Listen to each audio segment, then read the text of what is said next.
and to the republic for which it stands, one nation, under God, indivisible, with liberty and justice for all. Move things. Judy Maxwell wants me to do the pledge slower next time, so we'll try to do that. But we appreciate that.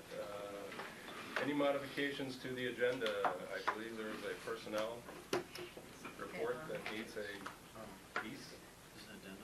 An addendum? Yes. Anyone? Sorry, I got to get it up on my screen. I have a piece of paper that has it. I don't use paper. Sorry. Well, two things. I would like to remove the personnel report from the consent agenda and move it to Roman 5. It'll become item B, and then also add to it a supplemental. Very good, Brett. Thanks. Without objection, that's fine. Anything else on the agenda? Are we good? We're good? Are there any more agendas available? Right out front? No. No, I Like these? feel like that. Okay. Susan, You have an extra? I can return it to you. Thank you very much.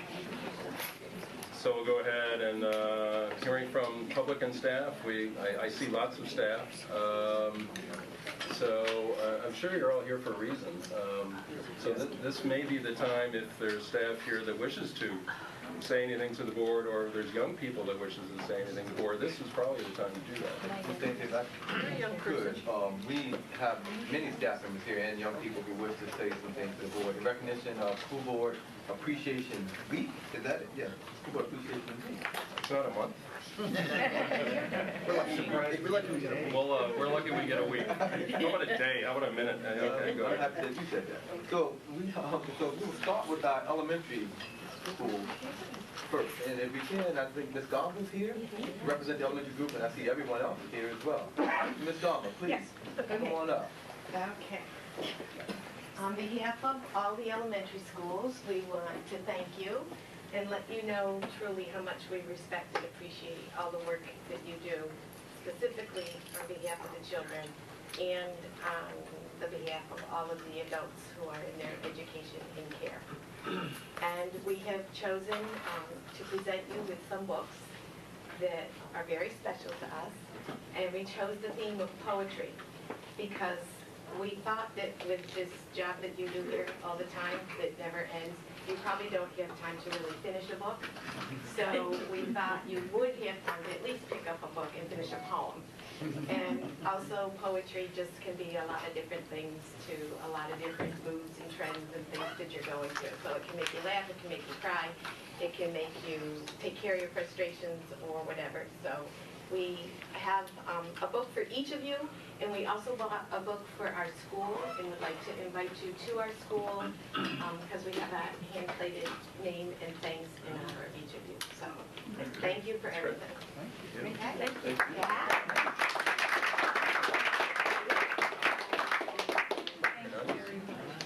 Thank you very much.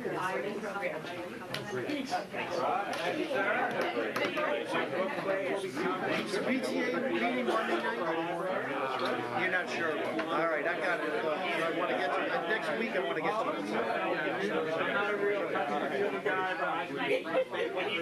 Very good. That's great. I appreciate it. Oh, is that right? Oh, okay, good. She's on the grants for IPI. Good. All right, thanks. Yep. Thanks, Ted. Thank you so much. Yeah, because I asked for the chair, and the chair. And we certainly appreciate this. I'm a big poetry guy, as you can probably imagine. But I like books, though. I like books. And if you could, while we're finishing up, thank you very much. Thank you, elementary principals and elementary schools. I'll mention the elementary schools and the board liaison. So, and Bill Sherman, Judy Maxwell is the board liaison for that school. Douglas J. Martin, Pat Wasley, Caroline J. True, Cayuga Heights, Judy Maxwell, Enfield Elementary, Chris Malcolm, Fall Creek, Brad Granger. Northeast Elementary, Rob Ainsley. And at South Hill Elementary, Chris Malcolm.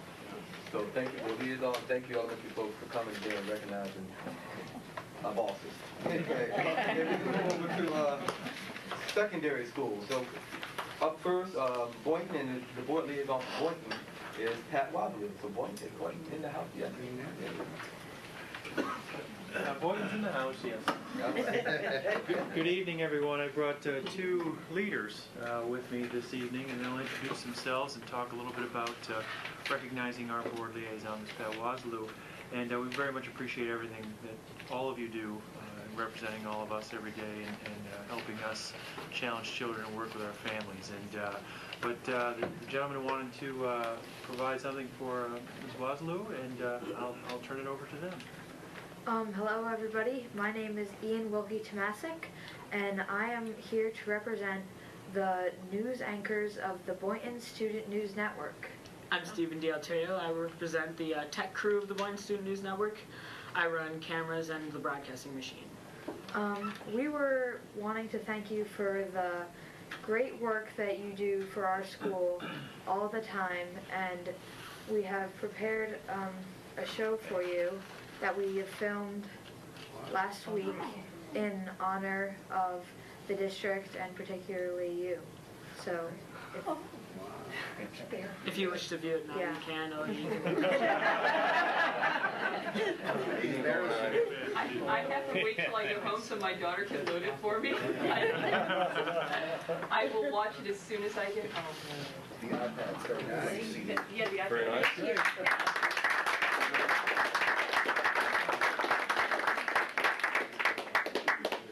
Nicely done. Can DeWitt top that? I'm not sure, but go ahead. Thank you, gentlemen. Up next is DeWitt, and the liaison for DeWitt Middle School is Chuck Scott. All right. We're going to have to give Don't, Drum roll. I walk without well, a it's, cane. Yeah. it's bigger anyway. That's what you're clapping for? Is that okay? Yep. All right, thank you, and I want to ditto what Denise Gomer said and Jason Trummer said in terms of the support that all of you provide for us and our families in the Ithaca community. So, as you very well know, DeWitt embraced the Circle of Courage. There are four main principles, and I'd like to give something to our board liaison, Sam Peacock, in honor of those principles. First, we have a WELL program where we do transition orientation for our incoming sixth graders.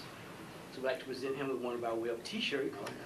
His transition orientations as our liaison. Big size. I think if not, we'll trade it in. That's belonging. The second one is generosity. Carrot cake.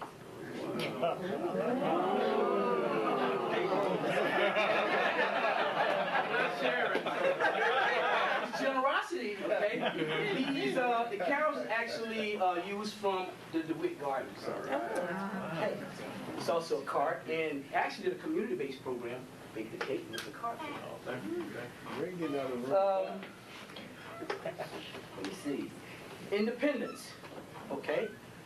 Sometimes you come in the building, you kind of just walk in, so we give you your own personal name tags. You can wear it all the time, so you know who you are when you're walking through the hallways. That's independence. Last but not least, we're giving you the key to DeWitt Middle School. And notice a little peacock symbol on the side right there? Okay. And this is open all the doors. It's a great grand master, so probably don't try to get in any building in the district. It won't work. But hopefully it'll help us unsolve all our problems. All right, thank you.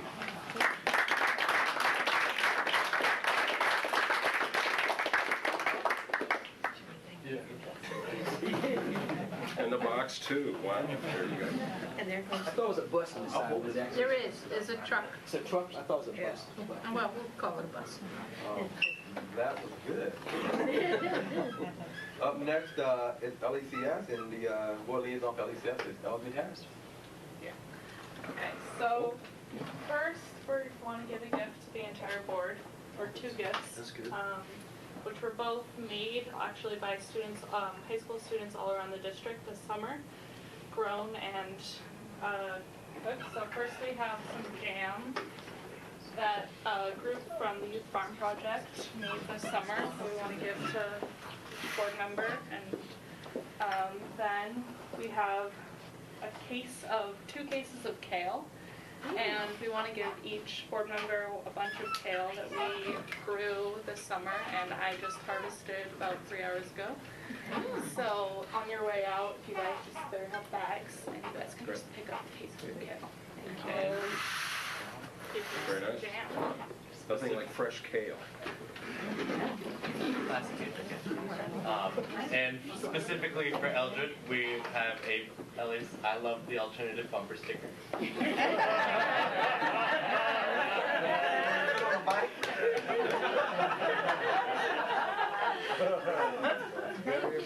Or just a sticker. The book Americans Who Tell the Truth by Robert Shetterly. He came to ACS last year to help out with one of the senior projects. And part of that is one of our senior projects, it's Jimi Hendrix, and there's a quote underneath, which I will read now. It's by Amir Ali, was one of his senior team projects. So the quote is, "We're not trying to take away the greatness that America is supposed to have, but we're playing it. Star Spangled Banner. The way the air is in America today. The air is slightly static, isn't it?" So, this is for you. So thank you very much for...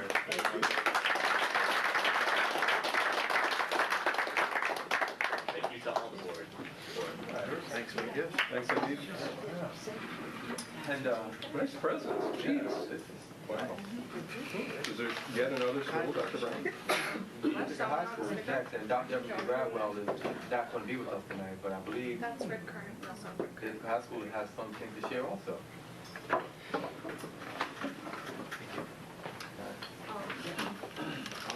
We would like to thank Mr. Eversley Bradwell for his work with IHS and connecting us to the board and to the rest of the district. And on behalf of the student body, we would like to present a short poem by a member of the student body and his sweatshirt. Oh, wait, we have to hear the poem. We're going to hear the poem. Home night. You can do it, I'll coach from the rear. How long is the poem? Is it a short poem? No, it's not a short poem. Then I think probably we could hear it would be a good, be a good thing. Go ahead. This is Public Speaking 101. Here we go. There was once a high school in Ithaca where no students arrived by alpaca. Sean Eversley Bradwell wanted students to learn well, so he spent lots of time coming back up to a school where most don't know his name. Mr. Eversley Bradwell oft came to talk to the teachers and check for bad creatures, for which he'd be forced to take blame. The students of Ithaca High School thank you with this sweatshirt of our school, because you put in time and you put up with rhyme. We see you as the school's great jewel. Wow. Stop.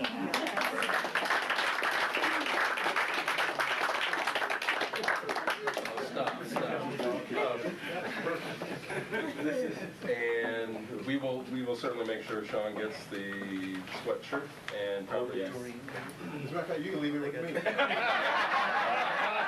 I'll make sure he gets it. Right, out of the spirit of generosity, Eldred will make sure that Sean gets his IHS sweatshirt. I'll have JG turn the poem into a rap song. Are there any more schools that I don't know about that? No, I believe we've covered all the schools. Any other presentations, I didn't want to skip anyone. This is must-see TV that we all recorded. So very good. We certainly thank all the staff that came tonight and the kids and the presents. And I do know we have one more person at least that wants to speak, and that is Charlie. The representative, well, Charlie, you're the director of the Central New York School Board Association, are you not? And you're the new guy, Charlie. You're the new guy, so please. First, let me start off by introducing myself. My name is Charlie Borgognoni. I'm the new executive director of the Central New York School Boards Association, which is based in Syracuse. We represent 50 school districts in the 7 counties that surround Syracuse. And Ithaca, obviously, is one of our member districts. And when I took the job April 1st, one of the commitments I made to the search committee and my board of directors was I was going to get out and get to at least one school board meeting for each one of the 50 districts. So this is probably about like 17 or 18 right now for me, and I got to be honest with you, I have not seen this dynamic at any school board. You know, some of them I've been to have been actually a little bit, you know, hostile when it came to interaction between the public and board. So you're to be congratulated. I mean, this is really edifying to see this. Just a few words first to our members and to you folks, you know, representing both the schools and the public as well. Our organization was created about 24 years ago, and its sole purpose is to support boards of education. And you'll find that throughout the state you have community and county school boards associations like we have here in central New York. Our role is basically two-pronged, bifurcated. The first is to provide training and professional development to school board members. Some of you may not know the state of New York mandates two types of training for newly elected school board members in governance and in financial and fiscal matters and issues. Because there's a great deal of responsibility, as you all know, with being a member of the school board. In addition to that, we do any number of programs over the course of the year for ongoing professional development, largely from a leadership perspective, board presidents, vice presidents, but also this year we've instituted some programming where we're getting into rank and file, sitting board members, where we try to pick out some really good topics that will expand horizons and hopefully keep some of you in touch with us on a more ongoing basis if you are not a president or on one of our committees. The other role of the organization, and the primary role I think why I was picked to take the job, was that of advocacy on behalf of public education. Our organization, like I said, has been in existence for about 23 years now. One of our primary functions has been to advocate, most especially with state government, in terms of the needs of the districts in our service areas. About 20 years ago, we created an organization called the Statewide School Finance Consortium, which has now become a very large group whose mission is to develop data that can be used by districts, by boards of education, to advocate on their behalf, particularly when it comes to education aid issues and how the state treats them, as well as providing direct advocacy on behalf of our districts with members of the legislature, with the governor, with the Board of Regents, with the State Education Department. Given the tough times that we all know about, and I don't need to go into much detail on, our organization now has grown to 360 school districts from across New York State. We represent about 60% of the school districts in New York State right now, and the one area of commonality that most of these districts have is that we represent low wealth, high need school districts. Districts that are really getting shortchanged in terms of the equitable distribution of state aid for education in New York State right now. This is our mantra. Since I've joined in April, we put significant resources behind the organization. We started a significant grassroots advocacy and lobbying effort that you're going to be seeing much more of as we go along, and we invite you to participate. Our website is statewideonline.org. Check it out. And I won't take any more of your time tonight, but I did want to thank you, Rob, and members of the board for inviting me to come down and say hello, and just to underscore the message that we are here to help you, and that, you know, my business card, I put my cell phone on there for a reason, because I pick it up and answer it, and I just want you to know that. there when you need us. We'll be there when you don't need us as well. But thank you again. Thanks, Charlie.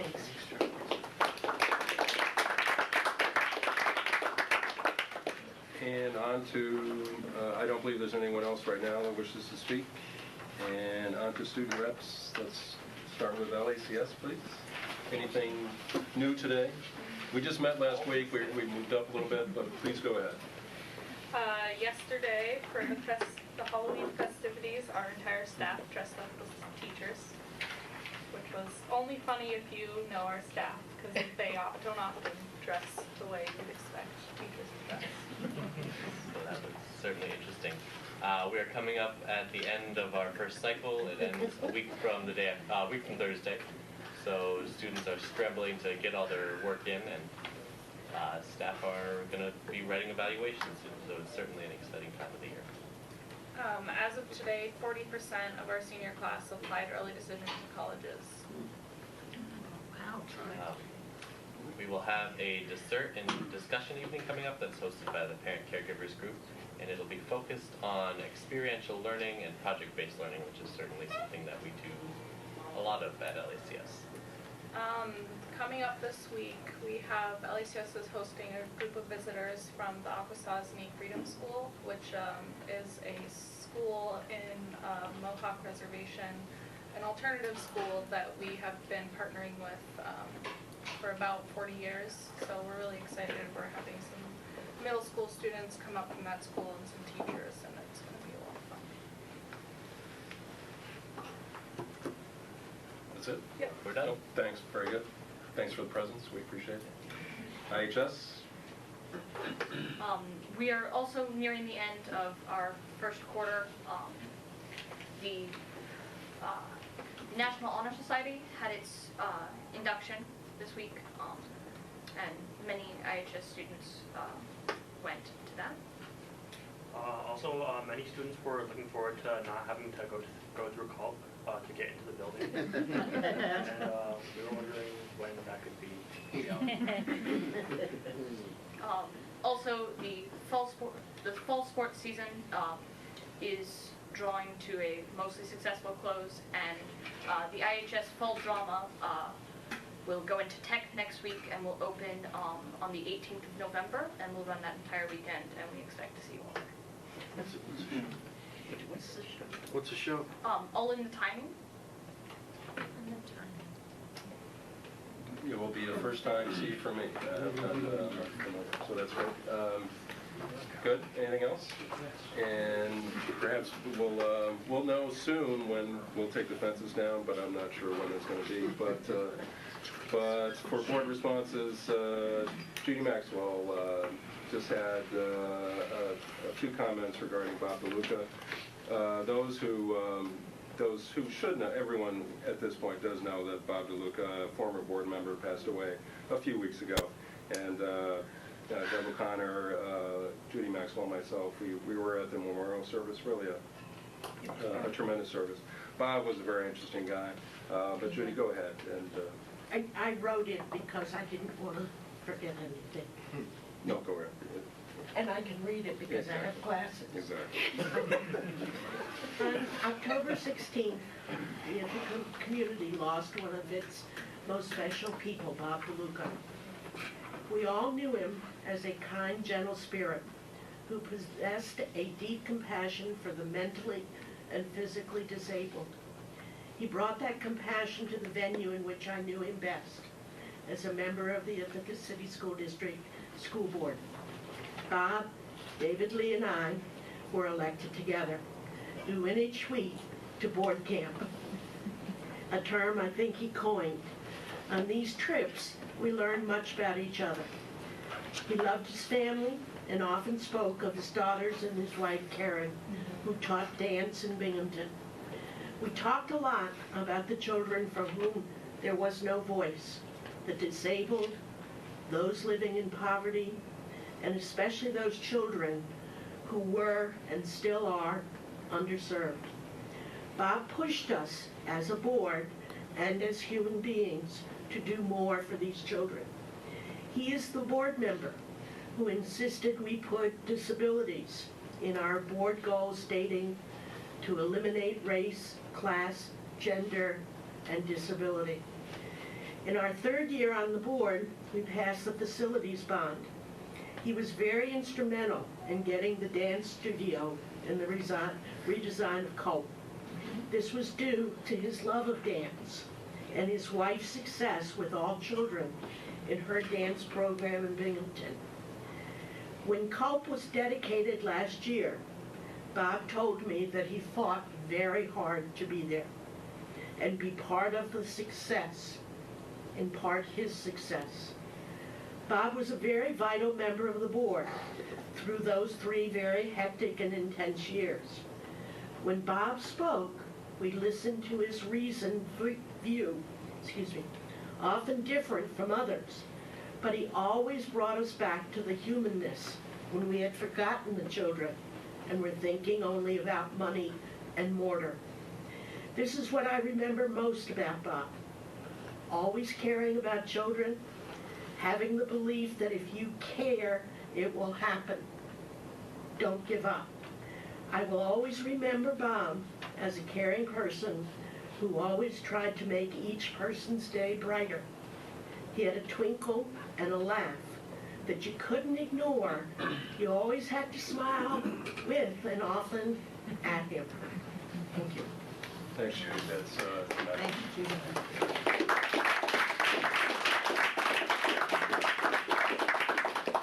appreciate that, Judy. Anything else by the board right now? Well, if not, we'll go ahead and move on to the consent agenda.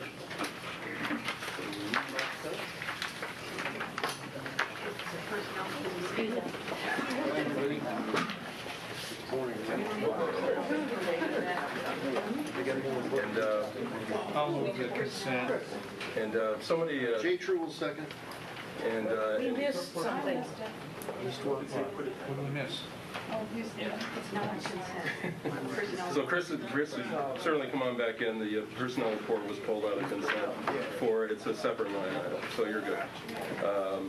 So consent, Brad moved the consent agenda, Jay seconded. Any questions on the rest of the consent? All those in favor? That's everyone minus Sean, who is absent. And Dr. Brown, I think we're ready for superintendent's report. Yeah, just 2 announcements of things that are on the horizon, and you'll learn more about them in the coming weeks. But the commendation ceremony, our first commendation ceremony, will be held on November the 15th, and I believe we're going to get started at around 5:45 in Cope Auditorium. And we are going to be recognizing some outstanding adults and students that day for achievement. Everything from national champions to some things that people have done in classroom. So we're looking forward to that first commendation ceremony, your commendation ceremony on November 15th at 5:45. Another event that we wish to announce, again, one of our priorities as an organization is to go out to co-curricular programs and not only support them, but to expand them, and because we know that those things produce excellent achievement. And while we were expanding them, we're also supporting things that we already do. On November the 16th at 6:30 p.m. in Cope Auditorium, we're going to have our first winter, and we're calling it the Winter Parent Athlete Coaches Night. And we're calling it a mandatory opportunity for young people who are going to be participating in a winter sport activity to come to Cope to meet their coaches. I'm going to be keynoting. I'm going to be talking about the culture of excellence around co-curricular programs. And we're going to actually have Andrew Getson here from Ithaca Medical Center to talk about concussions, awareness and treatment for concussions. So yes, we're encouraging everyone to come. We're going to have some other opportunities if young people and their parents can't come on that particular night. But we, going forward, before each season, we're going to have a workshop of sorts.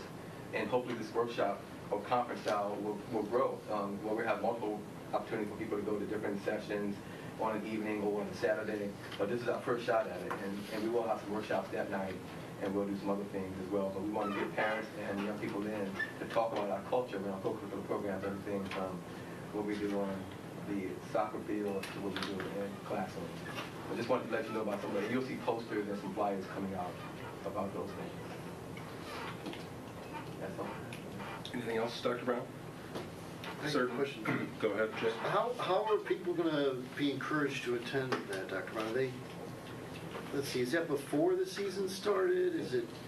And we're working on a communication plan now, and Mr. Bevan's going to be key in point to get out to the student athletes and make sure they know about it, and make sure they know they need to not only come to this event, or if they can't come to this event, connect with the coaches maybe before practice or after practice. We want to make sure we have that relationship built between coaches and families and players to talk about expectations for the season and behavior. So we're again, posters, emails, we're going to have it in our e-newsletter, we're going to be tweeting it out, you name it. Over the next couple of weeks, we're going to be barraged by information about this particular night. So hopefully we'll get out. Is it high school age? Or Yeah, we're starting with just the high school sports. Thank you. I think it's great. I think it's a great thing. And Dr. Brown, do you want to mention Buffalo at all at this point? I'll leave that to you to start. Maybe I'll chime in. Another one of Mr. Ainley and I great adventures there. Most excellent.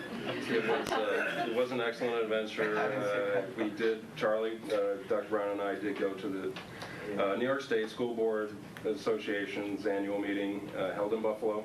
As I mentioned to Dr. Brown, as we were driving to Buffalo, I went to a lot of guys from Buffalo when I went, in school, went to a lot of guys that are from Buffalo. I have good friends that are, from Buffalo. I think Dr. Brown and I know why they don't live there anymore. So, it's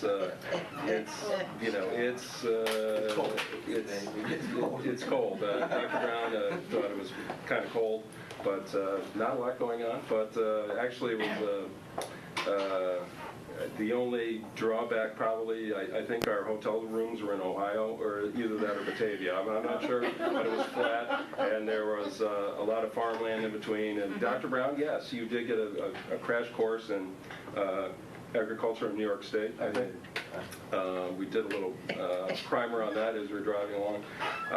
Probably the Friday certainly was an illuminating day, to be quite serious.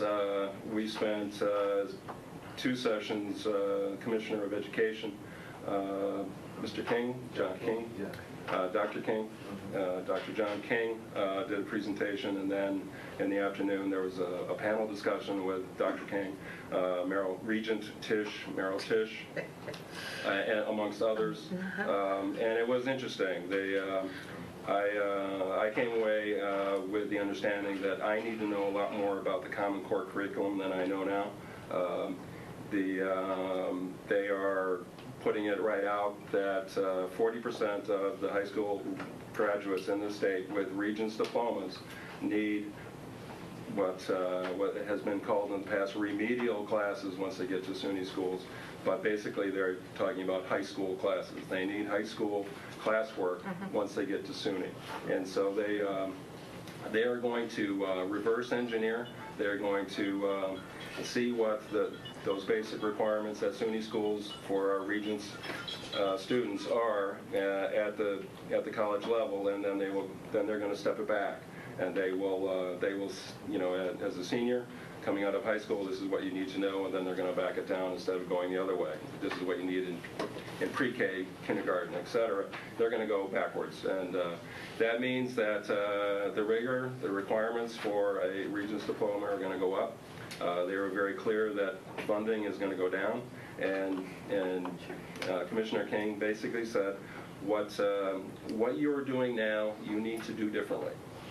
And then he sat down, and then so everyone in the room basically said, okay, that's thanks, appreciate that. And so everyone, I think this is something that Albany, the Regents have been pretty clear about, that the way we have been teaching students, the way we are teaching and learning in the classroom cannot be static. It cannot be the way it has been. Alternative education, LACS, can't keep doing what it's doing. The high school can't keep doing what it's doing, because on each level, it's not where Albany wants us. Where Albany wants us, our expectations, frankly, are much higher than what Albany or the Regents or, frankly, anyone else.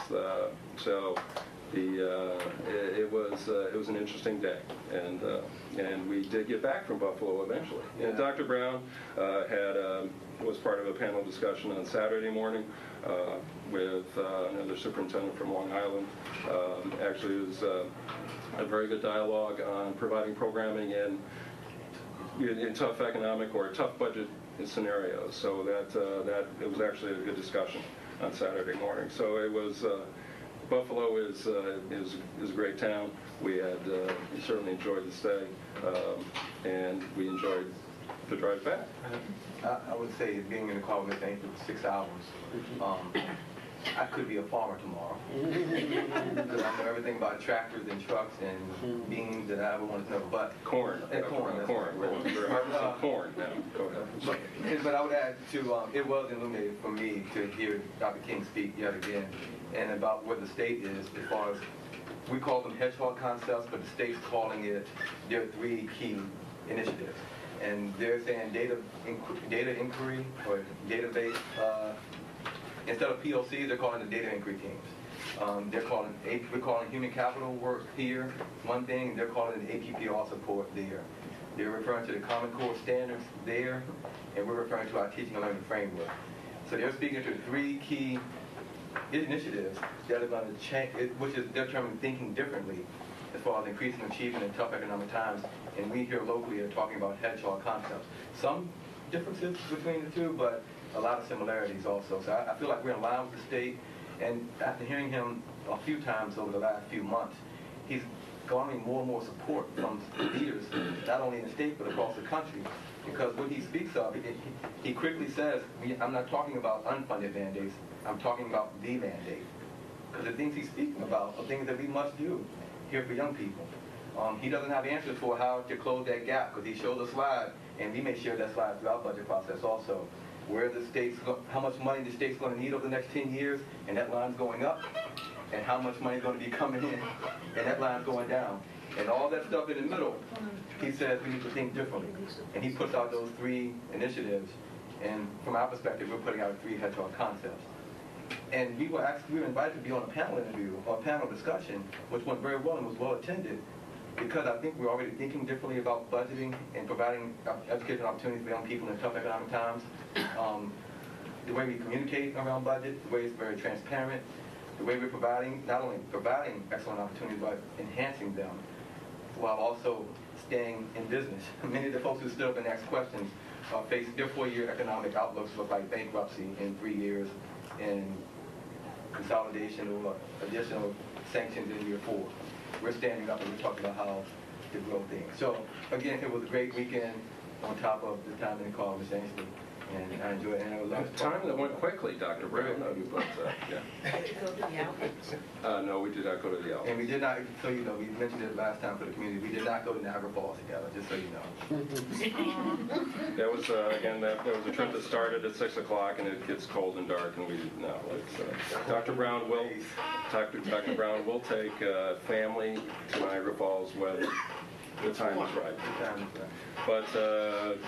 But what I certainly took away from it was that the conversations that we've had with Dr. Brown really over this past almost year now is and are conversations that we need to have, and an idea that we do have to enhance teaching and learning in the classroom. And that's really, I took away from it that you know, over the past probably 4 or 5 years, Judy, you mentioned Bob DeLuca and that facilities bond referendum 5 years ago. We've put a lot of effort into bricks and mortar. We put a lot of effort into the infrastructure, making sure that we have classrooms, our buildings, our facilities are where they need to be. We put effort into transitioning to new leadership, obviously at the superintendent level, also at various building levels. And now we have to combine all that and really take this district where I think we all want it to go. And this is really the focus is going to come back and really focus on curriculum and what we are teaching in the classroom. And so we're trying to put all the pieces in place, but now, you know, we're going to have to really dig into that piece of our work. Not to mention putting a budget together with a 2% tax cap, and we're going to talk about that in a few minutes, I suppose. Any board comments? We can keep going. Go ahead, Brett. Well, I mean, we heard earlier about the campaign for fiscal equity and, you know, some of the issues with the lower wealth school districts, and rather than look at it like we don't have a dog in that fight because we're not one of the low wealth districts, you know, we do have a dog in that fight in that the pie is going to get smaller potentially, and therefore our aid percentage is going to go down. I guess one of the things I'm curious about, I mean, did the M word ever come up, merge? It's interesting. I've been to a number of sessions about state aid and other issues with the different school boards, and it's the 800-pound gorilla in the room that nobody mentions. Has it come up? Are districts finally willing to start talking about it? Because I mean, from you know, again, looking at it from a selfish point of view, the pie is going to get smaller. We're not going to be one of the ones getting more of that pie. What are they doing? What are others doing? I mean, what are there, 700 districts in the state, and what, 400 or 500 of them are pretty small. What are they doing to start combining their resources, or are we just going to be on the outside watching our? Dr. Brown, the commissioner had a slide, did he not? Yes, he did. He talked about the structure of public education in New York State and how many districts there were. He had a slide and showed that there were 3 consolidations in the state last year. So we went from 700 to 697, something like that. Right. And he said basically we have to do things differently and laid it and sat down essentially. So it's out there. There's many rural districts. There was that. I mean, remember there was the report. It was Stan Lundeen a couple years ago who said if you were under 1,500 students, I think it was, the commissioner should be given the power to force a consolidation. I mean, is there anything moving in that direction? Or? He mentioned the word merge and consolidation. He did. Rumblings in the room. So we're using the word. Yeah, he used the word. Okay. It's so unpopular. I can just tell you. Listen, I appreciate that, and listen, I'm not dying to, you know, press it on anybody, but if the pie is really going to get smaller, you know, we've got to look at it from our selfish point of view, and we're not going to be treated well. So people need to understand that. And you're also looking at, well, Commissioner Ed, looking at, you know, upstate districts, and really there are districts that are separate and unequal. The experience that kids have in, I think, a city school district are far different than they can have in Groton or other small districts, or there are not multiple language offerings, there are not multiple APs, there's really the offerings that they are able to provide are much less than what our kids have exposure to. So it's, you know, how can you equalize that somewhere? But Elder Charlie, did you want to? Yeah, if I could, I don't want to be inappropriate. You know, a couple. Now this is Ithaca, Charlie. Okay.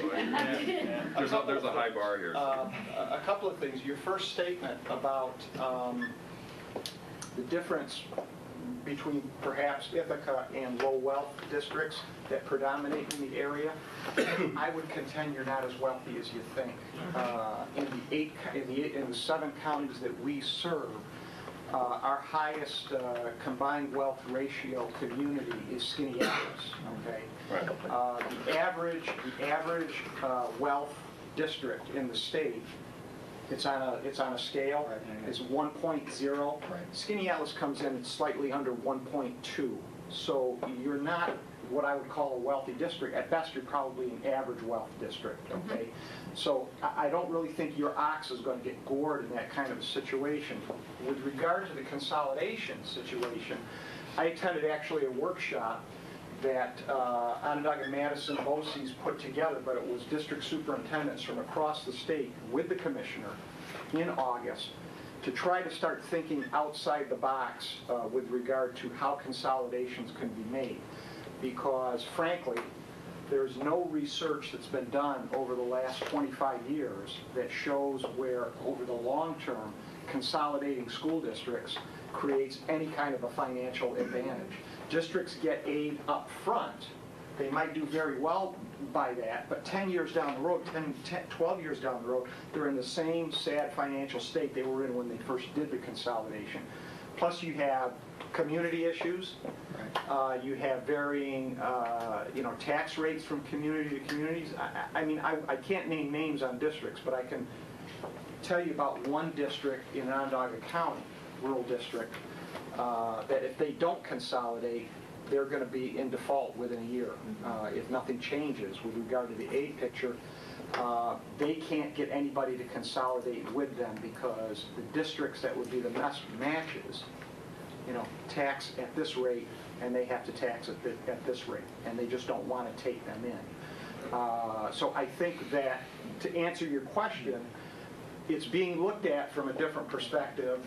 They're trying to think about ways to create consolidation by thinking outside the box, but under the model that you have right now, it's a long-term fiscal loser, and that's why you don't see any more consolidations than what we've had. Thanks, Charlie. Well, I just, go ahead. There was a study at SUNY Buffalo just a couple of years ago looking at all the districts in that Buffalo region, and they made a different argument. They made an argument that there was a savings both upfront and over time. So theirs was a slightly different argument. But I certainly get your argument about, I'm not dying to merge this district. We have the lowest tax rate in the county. We're not dying to change that. Obviously, Charlie, you might have to stand up again. But nice shoes, by the way. I like seeing them. So all of the districts that you mentioned, like us, their largest expenditure is labor. But when you talk about creative ways to get at some of the financial issues, what I have never heard discussed as a viable idea is aggregation. Right? So if we don't consolidate, how do the groups that you represent make sure that we can compete collectively against the agri-giant and actually approach some farms and say, some local farms, they hire local people and say, grow for us. Right? That would be a business that would expand drastically very quickly. How do we make smartboard purchases jointly? How do we make iPad purchases jointly? How do we buy desks? How do we even, if possible, go out to bond together? Right? So I've attended some meetings where people are beginning to understand that unless we use our institutions who have large budgets and who are going to expend resources, if we figure out a way to collectively work together to make these essential purchases, then the state very likely or logically does have reason to keep tightening our screws. What are we doing to help ourselves? Right? So it might not be getting at the major chunk again, but just imagine what your group could do if it all went out together to buy this technology we say we all need to save our students. I think that that's going to be part of the conversation because, in a way, it's kind of a de facto form of mandate relief because districts, as you know, aren't allowed to, in some instances, get that kind of aggregation. So I think that that's very much going to be on the table as hopefully we start getting into a more specific discussion about what does mandate relief entail. Because, as you all know, we sure haven't heard a lot about what it is and when it's going to happen. We've got a 2% tax cap, to be sure, but the promised mandate relief that was supposed to come along with it, you're not hearing too much about to this point. Right, that's they said that was the hard part, and of course that is the hard part. And this discussion leads us right into the next, which is really a budget discussion. We're going to talk about the 2% tax cap, I believe, among other topics. Are we ready to do that now? We are ready. Thank you. Help us transition. Mark, come on to the table. If we would. Tonight, as part of this is our first budget meeting. We've talked about having the budget process be a part of our continuous improvement process and not an event, and looking at how we allocate resources throughout the year. And another reason why we're talking about this tonight in early November. We want to talk about the process that we're going to use beginning today, and what that's going to look like until we go out to vote in May, and we have to calendar the exact date. We're going to talk a little bit about the budget advisory committee, the superintendent's budget advisory committee, the tax cap, and then finish up with the calendar. So just to touch on a few things here. Oh wow! Can you get that light? Because that's not enough. I try to do a mind map to sort of paint the picture for how we're going to go through this process beginning tonight and through May. You'll see we have key things we're going to do prior to the actual development of the final document. We hope to have a conversation with you about priorities, and you giving us some feedback on what things you wish for us to go forward with as far as things you want to see in the budget, particular initiatives, some things you wish for us to study. So we want to have a conversation with you over the coming weeks about priorities. We want to talk tonight about the tax cap and what that is going to mean to our budget process this year. So some initial conversations about what's going on in the district. Margaret has some numbers we're going to share at a finance committee meeting in time to sort of lay out where we are for the next 4 years from our perspective, where we think we are, and show you some numbers that we think we may have this current year. So it's conversations at finance committee and here just to get a sense of where we are currently, to talk about the tax cap, and then to speak to any particular priorities we want to take into the process. Feedback. Last year we administered It's not me, Dr. Rob. I thought for a second Rob had a cell phone. No. That would work stopping the party. That would be, I'm not sure I could survive that. Wow. Get back to where we were. It was a distraction. It was a distraction. We all looked at I know, it's not me. Feedback. Last year we engaged the community and staff members and the board to gather feedback around community values and your values related to the budget. We're hoping to do a survey again this year to gather the feedback. And I'll talk a little bit later. After this slide, I'll put up another slide that shows how we're going to do some feedback gathering internally. And you'll see in the budget calendar the meetings that we have scheduled and what's going to happen at those particular meetings over the next several months to get the feedback that we're going to the development of the budget. And steady. We at the last meeting about budget last year, we spoke to key things we will be looking at over the next year that may result in efficiencies or additional sources of revenue. We've done some of that work in the past few months, and we want to share some of that information with you in the coming meetings. We have some more work to do as far as studying, but the things that we're going to study over the next, that we studied and will continue to study, are going to inform our budget development process this year, we guarantee you. Tell me what it says. ROI quadrants, I'm going to talk about. And last year, internally we used a return on investment quadrant analysis to sort of put in front of you those tier reductions and things. There was a rhyme and reason behind why we had some things in tier 1 and some things in tier 2 and in tier 3. And in a second I'll show you the process we went through internally, and tonight I wish to share that with the community because we may use it more extensively this year going forward. But the return on investment, that's a rather corporate term for saying it, but it was and I see some corporate people here who are shaking their head, they know what I'm talking about. There's a way we go about looking at particular initiatives and programs, and it informs us about where they should be on initiatives going forward, and additional dollar amounts, or things we need to reduce or look at for efficiency. So things that are going to be informing the development process. Coming up, once we have that document, and we're hoping to present the document, I think we have one in February, mid or late February, the date we're going to actually, I'll stand here and do the actual formal presentation of what we've come up with. And from there, we have several things that will happen. Communication was huge last year for us. We had a committee that met bi-weekly just to speak about communication and how we communicate out to the public and internally. So we'll continue to do that work again as part of the Superintendent's Budget Advisory Council and other ways as well.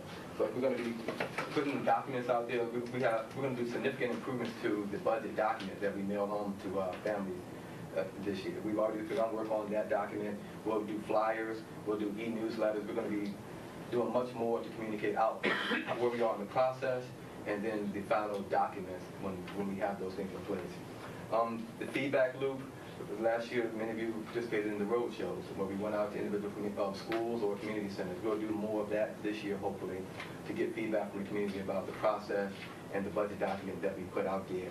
And then Board of Education meetings.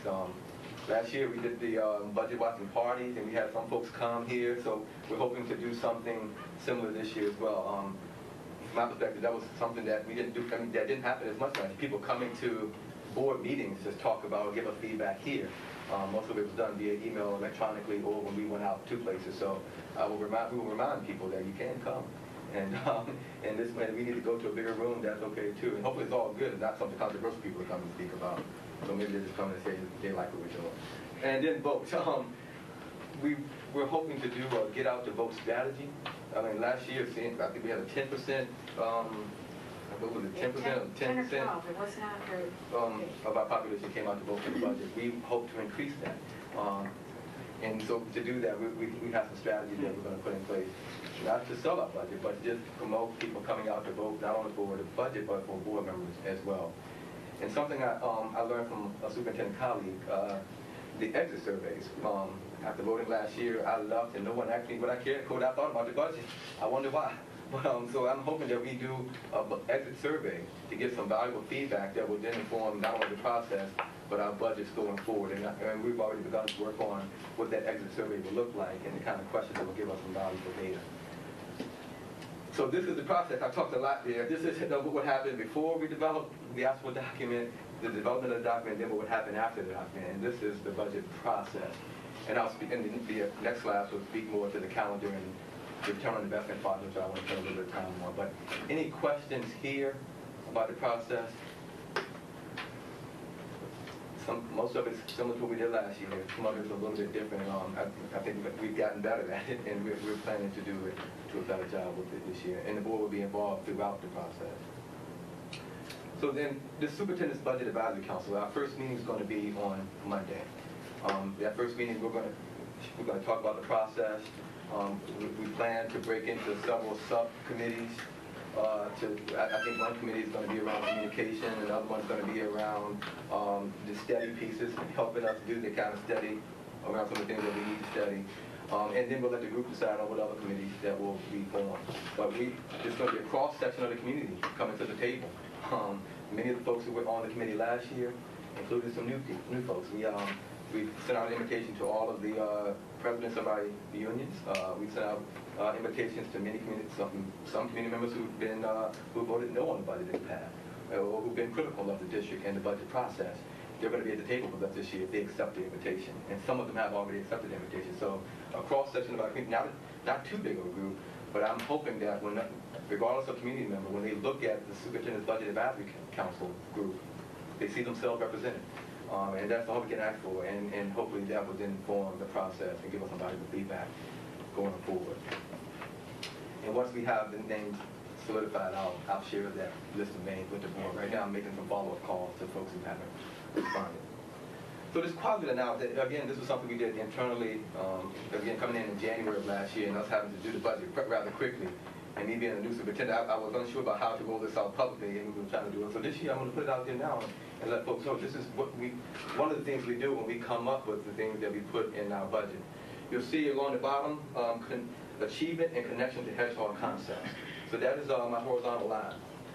You'll see to the far left, you'll see community value. Now, we have data and research that can speak to most of the research, most of the initiatives and programs that we do. The data and research speaks to how much it increases achievement. If we don't have that kind of data, we probably shouldn't be doing it. But most of the things that we do, we have some indication of how they are impacting achievement. To the far left, you'll see community value. With the surveys that we've done and some of the other feedback mechanisms that we put in place, we have a pretty good sense, and we'll continue to get a better sense of what the community values. So we have those two things we're looking at, which in some ways can be called scientific. This top right quadrant, you'll see some things that are very important as far as community values, and we have the data to support that. And what are things that we know contribute significantly to student achievement or are connected significantly to our hedgehog concept. For example, you're going to hear me often say co-curricular programs have a significant impact on student achievement. I did my dissertation on it. I can prove it to you in many, many ways. We also know from our research and data last year from the surveys that co-curricular programs and the arts programs are what the community values the most. For me, it's in this top right quadrant, right there. Do things in the top right quadrant appear on tier reduction lists when we do those things? Most likely they don't, unless the bottom have fallen out. So just to give you some sense of how we think about it, and I could go through and list a number of initiatives and programs that will go here to give you some sense of some other quadrants. So what you have very important and you have somewhat important to the far right. What are some initiatives or programs that are somewhat important to the community, but we know have significant impact on achievement? I can think right now, administrators. There's not a survey that goes out in any community that doesn't come back with administration support being reduced somewhere high up on the list. So to me, that says that the community values it, but not as much as they value some other things. We know we can pull up multiple studies that say that the principal is the most important thing to achieving in a particular building. We know that. And so we know if we went out and we eliminated principals at our individual school buildings, that would have a significant impact on student achievement. So for me, something like administrators would be in that quadrant. Not at the highest quadrant, but somewhere there because we're looking at community value also. And I'll speed up. To the far left, you'll see some things that are very important to the community, but have a minimal impact on student achievement. And I won't put that out there right now because I want people to didn't mean to talk about that. But and then we have things that may be somewhat important to the community and have minimal impact on student achievement. And going back to some of the things that we had in our Tier 1 reduction last year, we had some things that were in that bottom left quadrant that we sought some efficiencies by, we found some efficiencies by reducing or reallocating funds. So I could probably spend an hour on this one slide alone, but I just want to give you some sense of how we go about our analysis internally. And we'll do this as part of the Superintendent's Advisory Council meeting this year as well. But it is an approach. I just want you to know that we're thoughtful about the things that we put on the table to put in the budget and things that we put in there to be reduced or reallocated. Next question, Stephen? Go ahead, Jay. But when we're talking about that top left quadrant, that very important minimal achievement, that's when the communication piece, that's when the conversations have to take place, and that's typically when we have to discuss on the board, whatever that program or item might be, and that's typically the hardest conversations as we go through the budget process. Go ahead, Jay. Who'd you say was going to develop this chart? Well, it'll start with me. It'll rest me, and I'll be gathering feedback from you, the Budget Advisory Council, through the data that we're going to collect through our surveys that have been done in the past that have some pretty significant data that we can use as well. So it will rest with me, and I'll be going through this process with our internal folks and external folks. And you mentioned this, okay. The Superintendent's Advisory. That's who you... Budget Advisory Council. The name has changed a few times. Yeah. Superintendent's Budget Advisory Council is what we're calling it. And I know, okay, gotcha. Yes. Thank you. And because I appreciated your point there about, we presented this at a conference, and I've used this with some other districts across the country actually to talk about how to go through the budget process in a thoughtful manner. And just to give you some sense, not that it was on our, you talked about the very important to the community, but minimal achievement. Right. Class size gets there sometimes. The research speaks to class size in grades K through 2. It doesn't speak to class size having a significant impact on achievement at the secondary level. Many school districts are having that conversation because that's landing there. Not to say, well, I can say it too, not to say that we're going to have that conversation or we're going to be looking to increase class size or reduce it, but just to give you some sense of what this can help us, how this can help guide conversations, I found it important to mention. And some districts have struggled with that. What else? I know Lord knows we're going to be in the weeds soon, but just a question that comes to mind about an example. I remember librarians came up last year, right? Mm-hmm. To what extent do additional librarians actually help us get to achievement? And there didn't seem to be any data. People were saying we need them to push into classes. Because if we're going to do the reading supports, that's critical. We're going to have classes in which all the students are inside of the classroom, full inclusion. That's critical. So people kept saying that to us. I love the library. They helped me when I was small. But there wasn't any data associated with the actual value add that they bring to student achievement. How would we get to that? Very minimal outlay, potentially vast improvement or achievement. That's what we were being told. In many ways, I'll give you an example. I heard the term program evaluation many times last year. We need to do our own internal program evaluations. I've looked at some research related to media specialists, libraries, whichever state you're in, it's called something different. And some of the research speaks to how they can increase achievement, and some is somewhat fuzzy. I think we, going through this process, need to determine our own metrics to determine student achievement. We're right now building quarterly assessments that are very different from statewide assessments. That can be an achievement metric that we can use. How we evaluate staff related to that achievement is something that we need to discuss. So I think it's going to be an ongoing process. I can't give you a silver bullet answer right now or a research article that will speak to it, but I think we need to go through it internally to get us some sense. The fact that we have that question is the problem. We need to be able to speak to everything we do here and how it ties to student achievement going forward. That help you, Mr. Harris? The internal assessment. Yeah. I didn't know if there's some magic database or website. The importance of librarians, 101. I don't know. What do I know?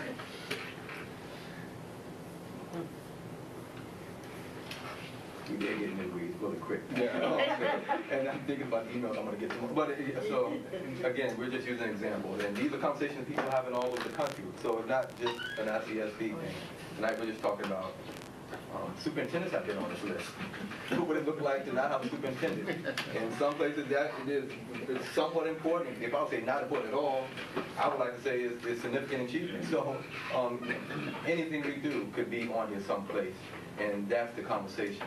I just wanted folks to know that it's not us putting our thumb in the air and just making it aware for us personal. It's about a true program evaluation when we talk about budget. It's part of our continuous improvement cycle and process. Very good. Next slide. All right. So, understanding the property tax levy cap. Here you go.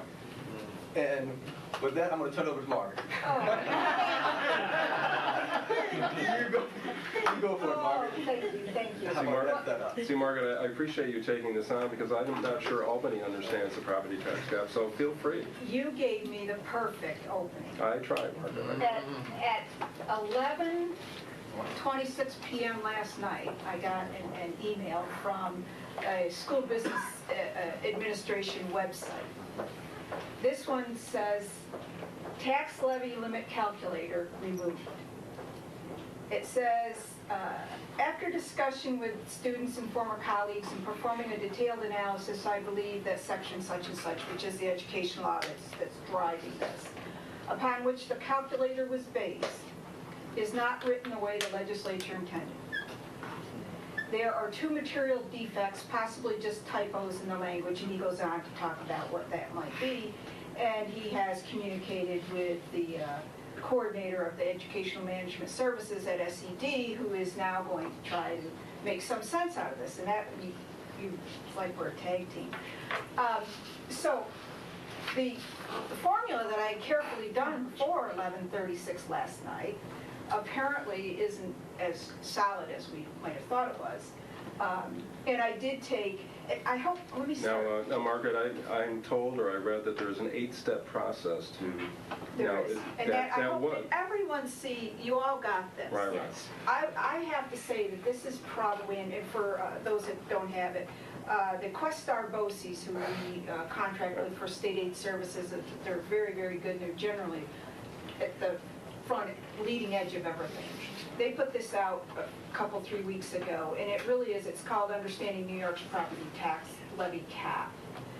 I contacted the gentleman that did this. I contacted him today, and he was aware of some of the nuances referenced in this email, but I had gone through this calculation and sent it to him and said, you know, do I have this right? And he said, well, basically you have it right, but we still don't have some of the numbers that make up that 8-step calculator. And within the, just so everyone knows, the eight factors that Rob is referring to include that 2% cap that's being referred to. With that, you calculate your growth in your local tax base, which the state does have on the Office of Real Property Tax Services, at least for the municipalities, because remember, they have to have their information already.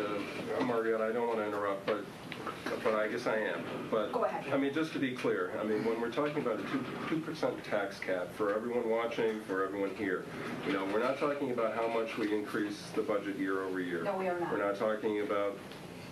Really, we're not talking about the dollar amount of the budget, correct? Correct. You're talking about that calculation of the tax levy that you do in August, basically? No, actually, no. You know, we do an estimate. We do an estimated. When we go to vote, we do an estimated tax levy. That's an estimate because we don't set the tax levy until August. That's correct. But with these 8 factors that are in the law, and once they get these nuances worked out, we will be able to, and must, by March 1st of 2012, calculate that tax cap, and all other districts must. Send it to the state controller's office. They certify it, send it back to us. Yes, we did in fact calculate it correctly. Yes. So, are you saying to us that when we're trying to construct this budget, that we're not thinking 2%, we're thinking some much more complicated formula that number other than 2%, and I would submit that in Ithaca it will be right. And let me go through and give you an idea of what those 8 factors are, and that might help you to understand a little better that it's not going to be terribly difficult once we get the numbers we need. So the growth in the local tax base, that will be a number from Forbes. They've already presented the localities with their number. And I think it's going to be right around 1 to 1.1%. It's not going to be a huge number for anyone. So a high growth helps or hurts? More property value helps.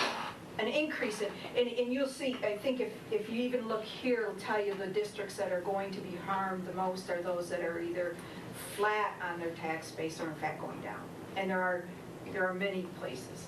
So if the value of your property is increasing, that's a good thing, and they don't adjust it to bring up those communities who No, this is a real calculation of the tax value, the total assessed value of your district's property. In real spendable dollars, if our tax base increases, we generate more revenue, so we have more money for programming. If our tax base decreases, we're still at 2%. You're stuck at that limit. We're still at 2%, and actually our spendable dollars is decreased. Correct. Do you have a chart of the 8 items?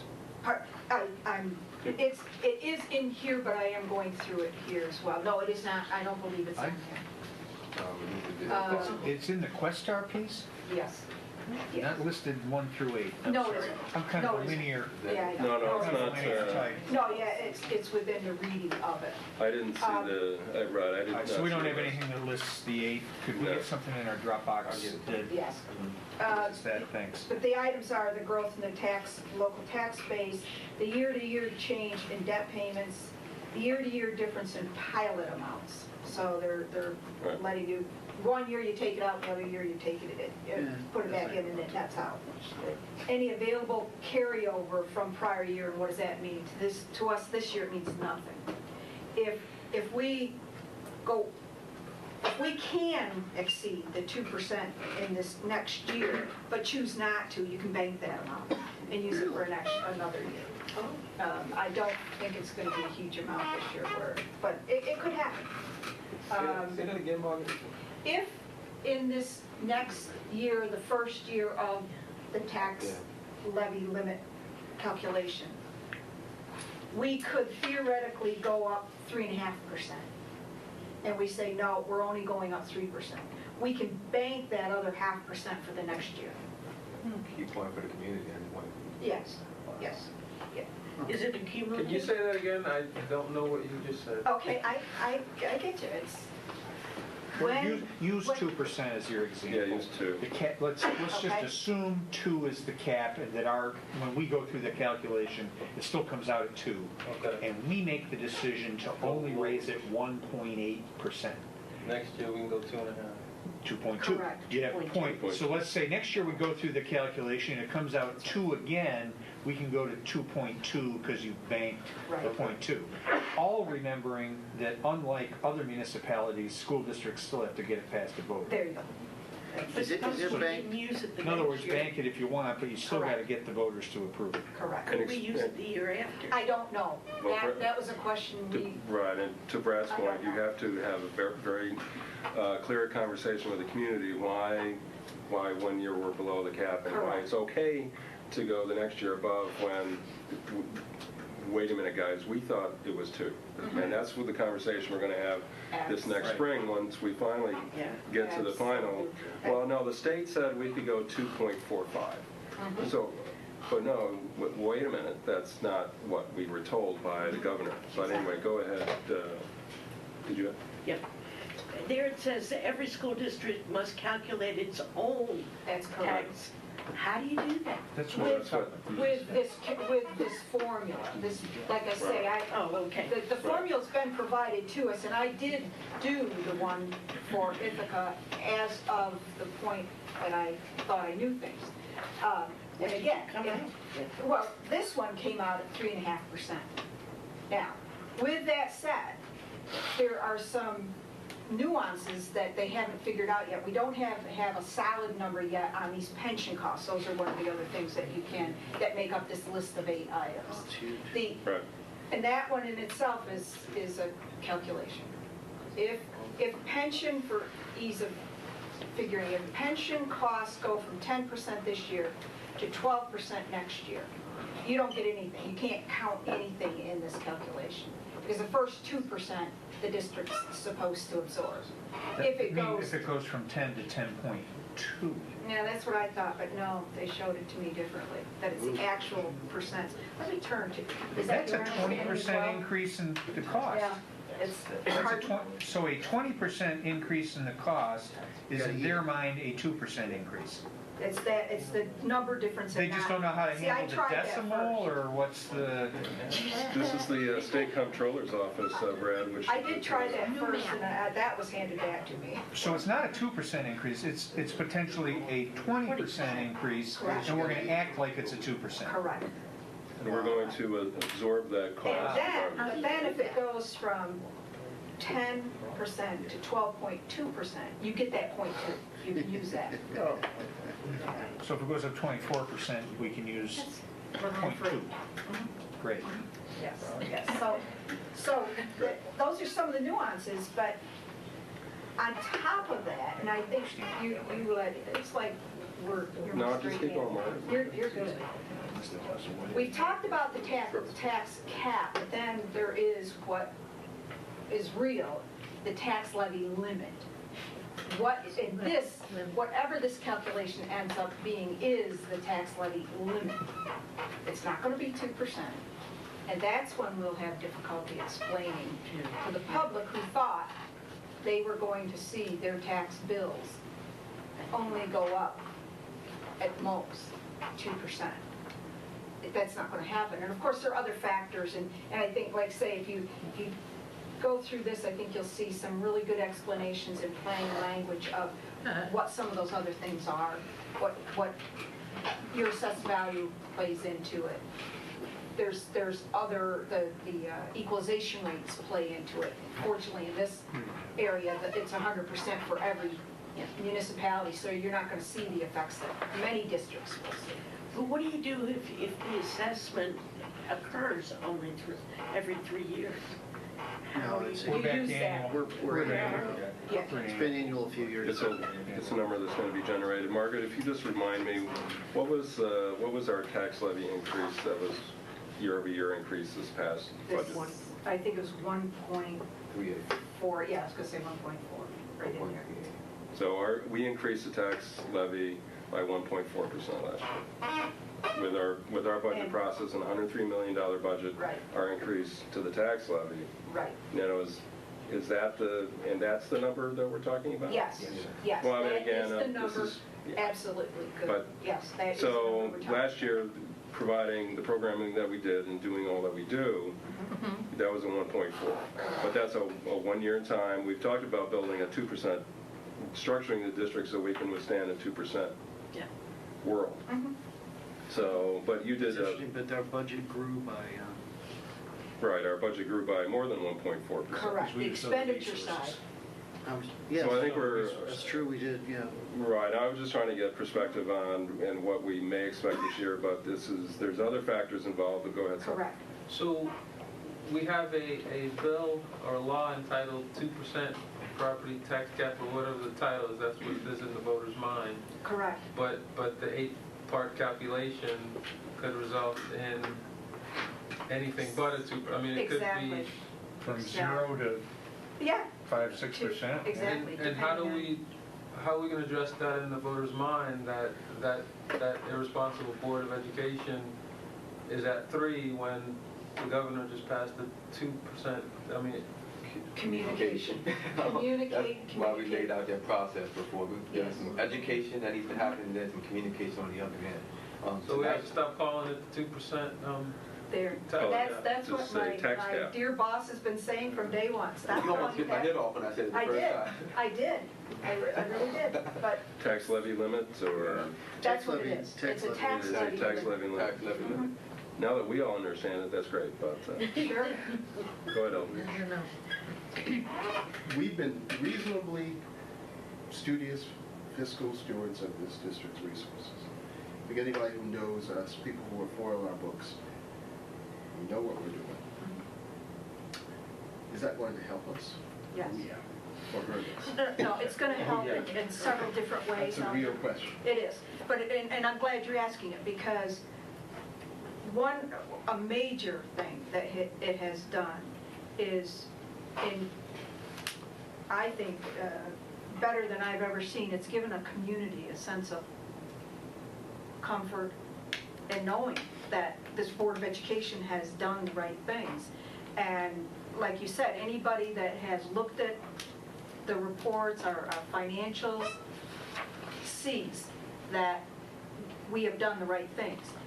What will that buy us? That will buy us their ear, so that we can get this message out, so that we can communicate what we need to communicate, so that people understand. And keep in mind, they're all going to be coming off of receiving their bills in January.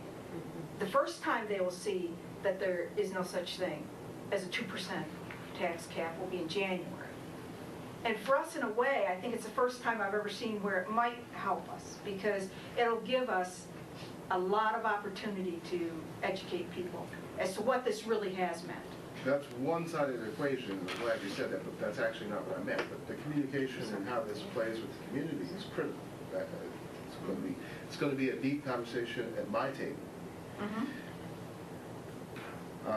What I really was asking, though, in that formula is one of the 8 things they're calculating, a penalty for boards who have actually been judicious with their use of reserves, are trying to maximize it. I mean, is there anything in there that's going to smack us for doing the right thing? No. No, there's no, what's included, the 8 things that are included in this, you start with your prior year tax levy.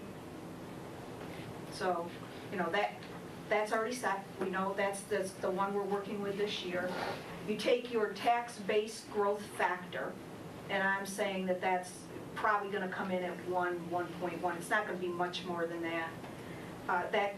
That's good. I mean, that means that our property wealth is improving, and many districts around aren't going to be able to say that. Then in one half of the equation, you add in any pilot agreements, and then the other half, you take them out. But because ours don't fluctuate significantly, that number isn't going to impact us significantly. And I think it'll be an unusual district where that will impact them, one way or the other, significantly. And then the rest of it is you're taking into consideration this pension cost, your debt service, and then there's some other minor things that court orders and judgments arising from tort actions for any amount in excess of 5% of the total tax. We don't have anything like that. But nowhere here does it talk about reserves.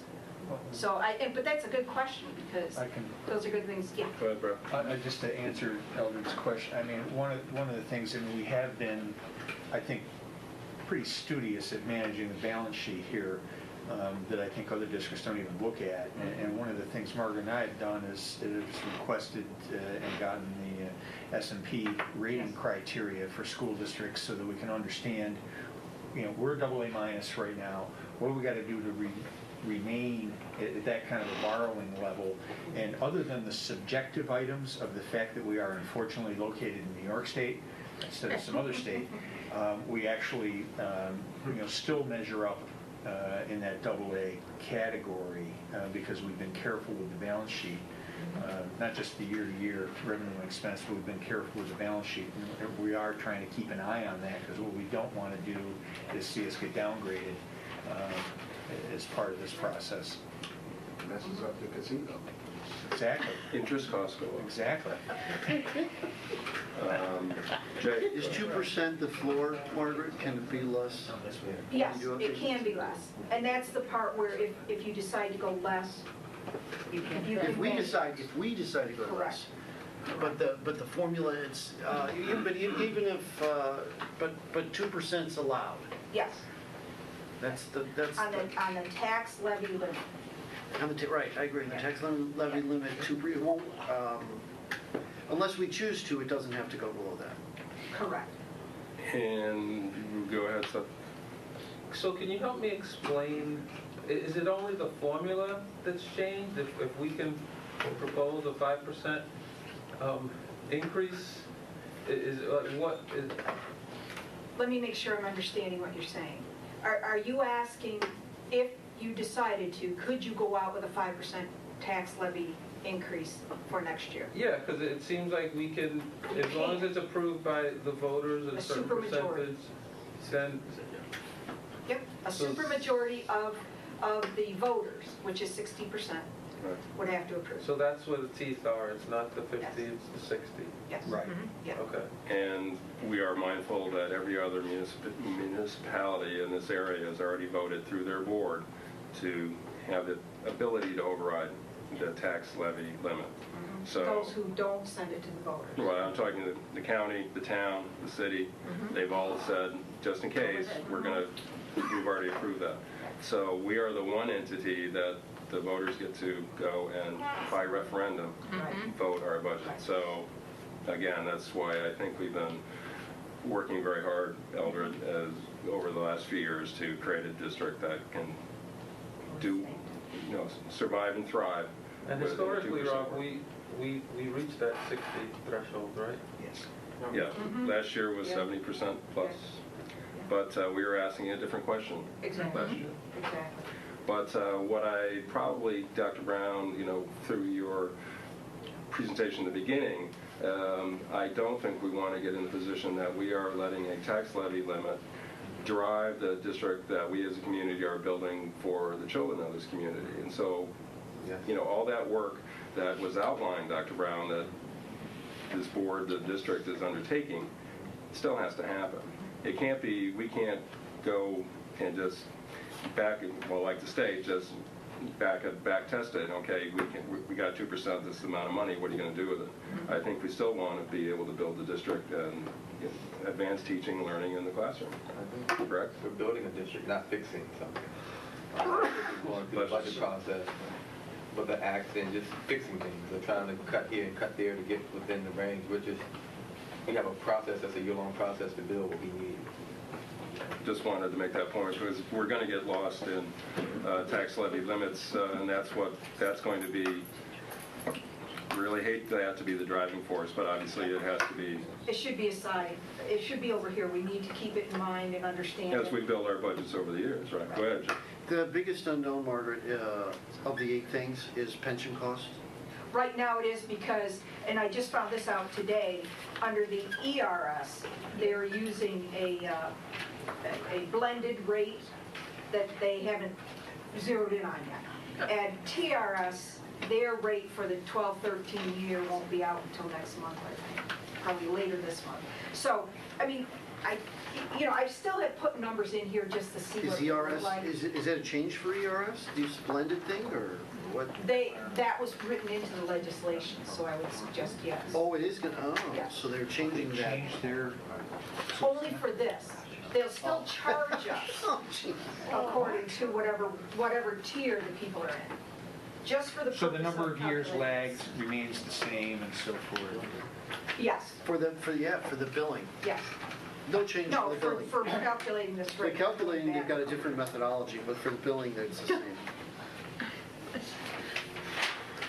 Yes. Go ahead, Seth.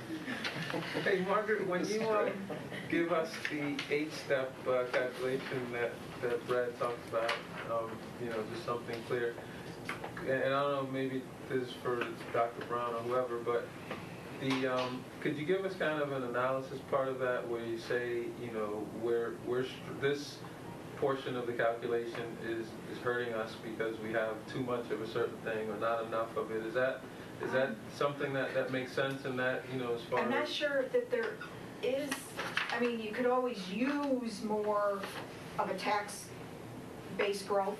That'd be great. I'll think about it because I've got to think through. Yeah, just on the 8, if we're, if we have more of this little formula Right. really helps us because our debt service is good, so that, Sure. just so we can kind of evaluate those 8 different factors. Yeah, and we talked about whether I should share this formula with you tonight. And I was hesitant because I don't have good numbers. I'm right about where it is, and we didn't want to lose you. I mean, it's just, but we need to go through it. Wait, you didn't want to lose me tonight? That was your goal? Okay. You even failed. Geez, Marty, you try to keep them engaged and, I know there's 8 things out there. There's some are bad. Yeah, Just needs a little academic intervention, we can fund that. On the radio, NPLR, whatever that is, they were talking, yes, that one, about a group, and I can't remember necessarily who were the members, talking about what is killing certain districts on retirement, on health benefits and so forth, and how certain districts are not going to make it unless some mandated relief so that teachers pay more or staff pays more. Are we being kept abreast of that kind of thing, or? yeah, and in all seriousness, that's not new, really. But it seems to be hitting the airwaves more. It's getting a lot of play. Yeah. Yeah. Well, exactly. That's a finance consortium. That's Tim Exactly. Kramer, the New York State School Board Association director. He's on the radio. Well, yes, I can say. It might be even, it might sit more than. Yeah. Yeah, it's out there. On to, well, this has been fascinating about the tax levy limit, without a number attached to it, and I think we want to talk about calendar? Yeah, Thank you all for hanging in there. Thank you for clarifying. Yeah. I think it's really interesting, Margaret. criteria in Dropbox. We don't need a lot of time. We passed out the budget calendar. We'll post this to the website under the budget section, and we'll also put it in your Dropbox. But it's in there now, so it's already there. So just some dates going forward. We have everything from board meeting, in which we'll discuss budget, to superintendent budget advisory council meeting. So just give you some. So our next discussion won't be until January? Well, yes. The full board, but finance committee certainly will be addressing. Okay. Yeah, I mean, there's going to have to be an opportunity to get more Well, concrete we've gotta data. put everything together. Concrete numbers so we can have a meaningful discussion at the board level. But finance, this is as we said, it's a year-round process, so it's ongoing. More, Dr. Brown? That is all for me. Margaret, anything else from you? No, I'm good. Thank you. Okay, I believe that's it for the work session topic, and now I think we are on to the personnel report. And Chris probably will step out of the room for a moment, and I'll entertain motions regarding the report. I move the personnel report. Second. Right, as amended with the addendum. Any questions? Are you good? Yeah. All in favor? That's Judy, Rob, Jay, Pat, Steph, and Eldred. Those opposed? That's Brad. Chris is recused himself, and Sean is absent. And on to really wrapping it up, any board announcements, board, what have I got? Board announcement reports, any committee reports? We just reports a week ago, but go ahead. This Friday, the local school boards group that Charles comes to occasionally, TST. We're going to tour the Ithaca City School District's alternative school, and anyone's invited. Maybe you didn't know that. Someone down there knows that. Not that alternative school. It's the alternative. Well, explain. Okay. Why don't you fill this in? Which one? I wish they'd give it a name. It is the one on Ithaca Road. No, the one. TST Community School. Yeah, that's it. Thank you. So you're talking the community school? Yes. The community. Yeah, they do have. They call it the community school. Right. I don't know if that's particularly descriptive. It's on the old Elmira Road. Right. Correct. The old Grand Union. Grand Union. Right. Okay. So it's the community school, which is downtown on. Which programs are there? Elmira Road. Which programs are there? It's an alternative school, 9 through 12. Right. I think they have a No. Yes, that's right. Yes, you're correct. I'm sorry. Thank you. Is that Lighthouses that were? No, Lighthouse is not there. Who's there? I'm asking what programs. Dr. Myers. It is the TST community. Do you mind? Yeah, right. Yeah, he's right. It's an alternative regular high school. It's called the TST Community School. They used to also have a GED program there. Middle school and high school. It consists, middle school is in one hall, high school is in the other, basically. And then there's a couple of GED classrooms. So basically regular high school. Thank you. And I think we run, and maybe Leslie knows, but we run about 80 kids through there in a year. Is that about right? Something like that? Most of the attendees at the community school are at kids.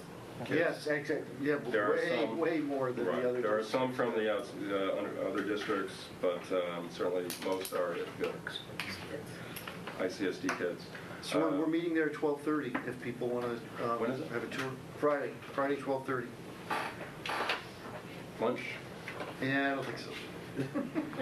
All right. We usually have lunch, but I don't think we're doing it. All right, we'll do that after.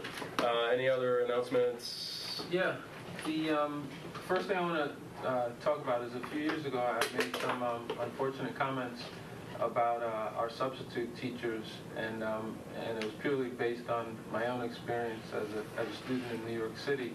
But every meeting I always talk about our great employee staff and others who take professional and personal responsibility, and we've just reached a resolution of our sub contracts, and I just wanted to point out since that comment how much I've learned about how important our subs are to all the things we care about as far as getting our students to that next level. These subs don't come in, unlike the subs I had, and read a book and tell us to quiet down.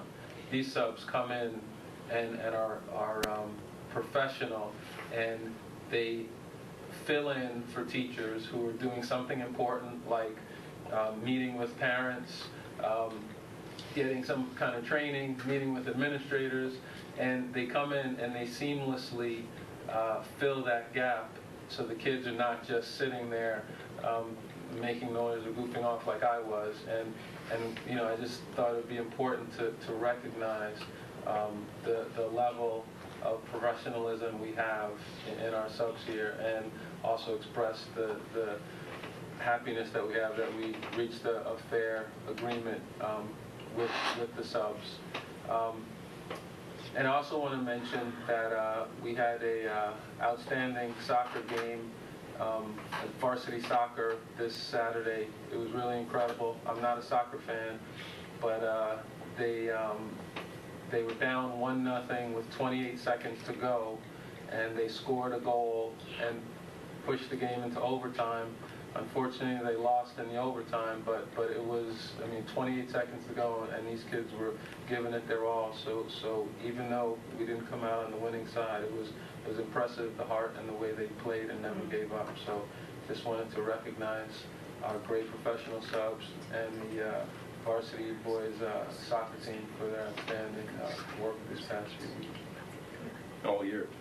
They've had a very good year. Unfortunately, lost to UE in overtime and the playoffs, but very good.